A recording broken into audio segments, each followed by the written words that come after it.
Okay, starting out, just want to let everybody know Kyle Davis has been dismissed from our team for breaking team rules. We wish him nothing but the best moving forward. Just looking back in the LSU game, obviously that was an extremely tough loss. Blowing a 20-point lead was tough to take. And I just wanted to say this: I've got good coaches, I've got good players, and anytime that happens, that's on the head coach, and that's on me. And that can't happen again. It's not going to happen again, but I take full responsibility. The challenge now is putting it behind us. And I will tell you that our players and our coaches have put that loss behind us, and they're looking forward to Arkansas. Arkansas is a tough place to play. Last time we were there, I think we went 4 overtimes, lost at the very end. They're a team right now with their back against the wall. We know we're going to get their best, and that's what we're thinking. We're a little beat up as a team right now. We've got some injuries. We've got some guys that are playing that aren't quite 100%. That is, that's normal this time of year, especially not having an off week.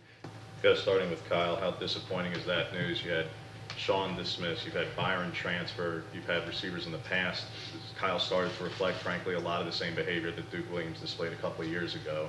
How disappointing is this? Yeah, I'm not going to compare. Every situation is different, and I'm not going to agree with that comparison of the former wide receiver. But, anytime, as a head coach, a player has to be dismissed, that hurts. But every situation is different. And we've got a lot of great kids on this team, and anytime that happens, it's just another opportunity for someone else. Looking at the 17 consecutive runs on first down plays, Do you look at that as a mistake, or do you look at that, was that part of your plan? Or obviously, when you look back, we'd like to do things a little bit different there. There was about 4 or 5 that were RPOs that were a chance to run or pass, but obviously they end up being running plays. Each game unfolds differently, and but. Like I said, I'm gonna say this too. That's the head coach's responsibility, and we got to do better next time. Were you involved with the play calling at that point? No, I'm not. I've been doing the same thing the whole time. Chip's calling the plays, and Chip's a heck of an offensive coordinator and has done a great job for us. And but like I said, I'm not getting into any of that. I take responsibility for everything that happened. Why is it when they walk an 8th or 9th guy to the line of scrimmage, does Jared have the authority or right to get out of the play and get into a different one? Yeah, Jarrett, I'm glad you asked that, because Jarrett probably has more flexibility than any quarterback that we've had since I've been in college, just from the standpoint to change protections, the RPOs, and the decision making. He probably has more freedom than any quarterback we've had. When you look at the last 5 games, dating back to last season, you scored 9 total points in your last 5 losses in the second half. The losses, okay, yeah. In the second half. Yeah. You've had different offensive coordinators. Why is that happening? Well, because we're not executing, but like I'm going to say this again, okay, that we've got to correct that, and that's my responsibility. And we've got to do better in the second half, so especially when we have leads. Now, you're talking about just the last 5 losses.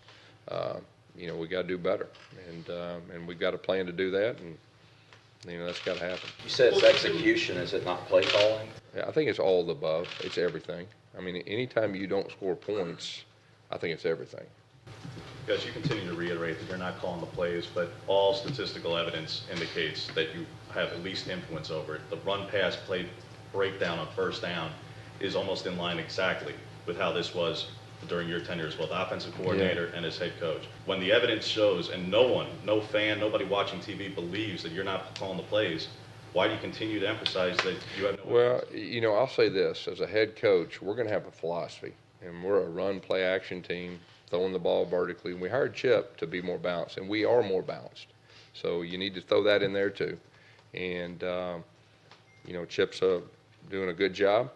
And like I said, the second half, we didn't score points. And that's really the tough part right there. But we're going to rebound, and Chip's going to do a super job. For you, after what happened in Baton Rouge this week, what are you going to focus on to kind of move on from that? Yeah, I think, exactly what you just said. I mean, we get leads in the second half.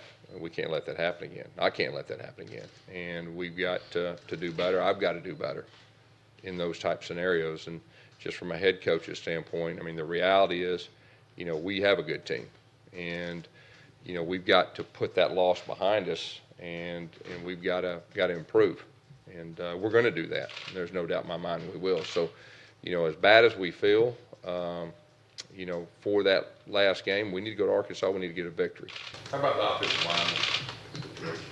Yeah, Casey Dunn, he will be out this week. He will not play. Mike Horton, we'll see where he's at. Coach, you said that Stidham has more flexibility and more freedom, but it reached a point in the game where he was faking it, and the whole LSU defense was and he wasn't even keeping it. Is that going to change? I mean, does he have to keep the ball more to make this offense better? I don't think there was a whole lot of reads that he misread, if that's what you're saying.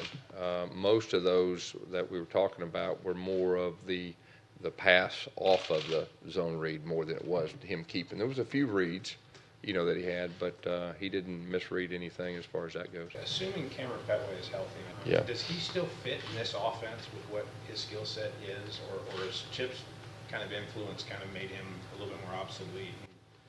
No, I think probably the biggest issue is he's not being able to be healthy. I mean, it is what it is on that. So I don't say anything about not fitting in the offense. It's just, and he's getting closer. And I think the other day he was close to 100%. And the hopefully after this week, he will be 100%. Why is he not effective then? If he was close to 100% still his last year. Well, a lot of factors go into the how big the hole is and everything that goes with it. Talking about his carries from Saturday. We talked after the game about how it was one SEC loss, but has the negative reaction from the fan base been frustrating for you? No, we've got great fans, and our fans are very passionate. Our fans want to win championships, and they should. And anytime you blow a 20-point lead, on the road, I mean, they should be frustrated, and I'm frustrated also, and we can't let that happen again, and we're not going to let it happen again. But in reality, after you get done with that, you got to put it behind you, and that's in the rearview mirror. And so we're moving forward, and we still got a good team, and I think that's evident. When it's more than just fans, when a prominent former player like Keith Evans suggests he should be the head coach, criticizes you, there's reaction to it.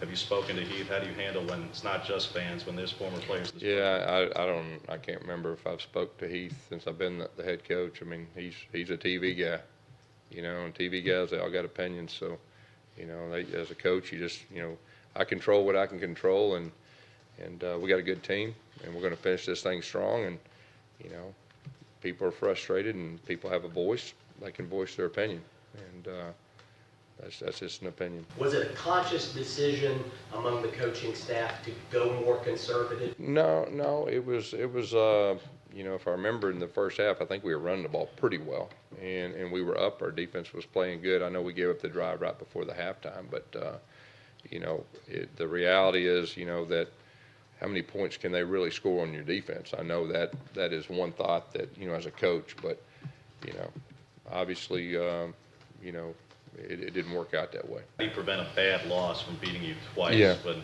the A&M loss in 14 spilled into Georgia, how do you prevent this from spilling into this week against Yeah, and that is our biggest challenge here, and I truly believe our players, our leadership, and our coaches won't let that happen. And you can tell that when we got back Sunday, I mean, they're still hurting. But yesterday, our guys, they put it behind them, and they'll be ready to play. And like I said, I really believe in this team, and I believe that we'll bounce back. And not only will we bounce back, that we'll have a chance to finish this thing like we wanted to when we first started the season. You've reiterated how optimistic you are. Do you have any concerns about your own job security? Have you spoken with Jay since Saturday? No, I'm not. The only thing I'm worried about is beating Arkansas and coming back and getting healed up for a week and try to finish this thing with the goals that we started to. Does playing there mean anything to you anymore, or has it just been too long? I mean, that's where I grew up, and it's always a little bit different going there than it is other places. And got a lot of my best friends in the world are around that area, and family's still there. So it's always a little different, when you go back home. What is it about this series, guys? Not just your own connection, but at first, when you first became a head coach, you and Brett had an exchange of words, and then last year, it certainly spilled into the players in the pregame with the logo stomping and all that. You know, I mean, they're going to be motivated, but because it's an SEC game, and we will too. I mean, every year is different, you know, and this year's different. So I don't, you know, for us, it's a big game. I'll just tell you right now, it's a big game. That's the way we're approaching it, and it is. And so what happened last year doesn't affect us.